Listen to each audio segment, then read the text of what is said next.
বিএনপির ভারপ্রাপ্ত চেয়ারম্যান তারেক রহমানের দেশে ফেরাকে কেন্দ্র করে রাজধানীতে সংবর্ধনা অনুষ্ঠানের প্রস্তুতি শুরু করেছে দলটি।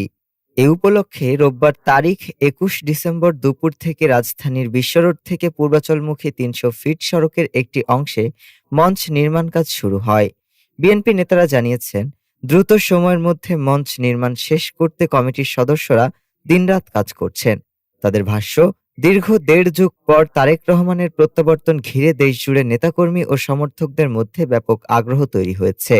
দলীয় সূত্র জানায়, ২৫ ডিসেম্বর তারেক রহমান ঢাকায় পৌঁছে বনানী কাকলী হয়ে ৩০০ ফিট এলাকায় যাবেন এবং সেখানে আয়োজিত সংবর্ধনা অনুষ্ঠানে বক্তব্য দেবেন। এদিকে সংবর্ধনা অনুষ্ঠান আয়োজনের জন্য ঢাকা বিভাগীয় কমিশনারের লিখিত অনুমতিও পেয়েছে বিএনপি। দলের মিডিয়া সেলের সদস্য সাইরুল কবির খান জানান, রোববার রাত 8:30টায় অনুমতিপত্রটি বিএনপির সিনিয়র যুগ্ম মহাসচিব অ্যাডভোকেট রুহুল কবির রিজভীর কাছে পাঠানো হয়। উল্লেখ্য, দীর্ঘ নির্বাসিত জীবন শেষে লন্ডন থেকে বাংলাদেশে বিমানের বাণিজ্যিক ফ্লাইটে সিলেট হয়ে ঢাকায় পৌঁছাবেন তারেক রহমান। ডেস্ক রিপোর্ট, আজ বার্তা।